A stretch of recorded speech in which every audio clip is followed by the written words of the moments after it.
inizia la partita in questa occasione a calibrare il traversone sull'alto versante è Gorbaciova a sprecare. La prima azione è per Emma Salvaro che pareggia il punteggio in contropiede.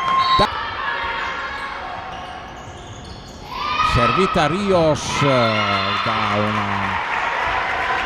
trattenere il possesso di un assist di Gandulfo, concedendo la ripartenza veloce per Padova con Okori appena rientrata di passi, con Diogap che serve lungo Fabbricatore e anche Luciana Fabbricatore si iscrive nel servizio per Meneghini. Engel trova la rete con un pregevole diagonale.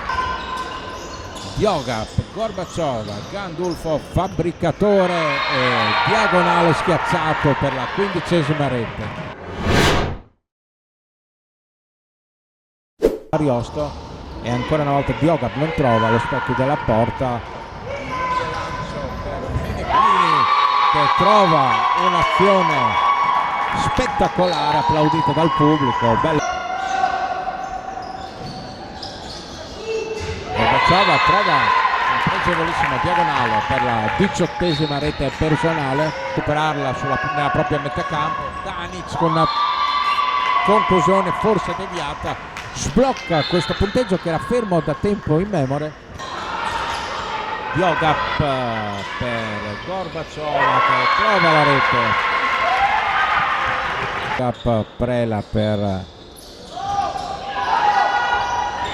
Engel, il servizio è per Borrini che accorcia nuovamente nel punteggio, più incline a giocate spalle alla porta. Engel trova la 23ª rete intanto, Edoardo Engel a servire Meneghini per Engel, 25ª rete per Padova.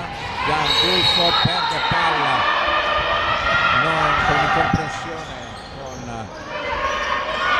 Marocchi. Meneghini sulla sirena ci prova, tiro non ne può neanche essere considerato un tiro, ride l'atleta padovana. Finisce qui la partita sul punteggio di 27-25.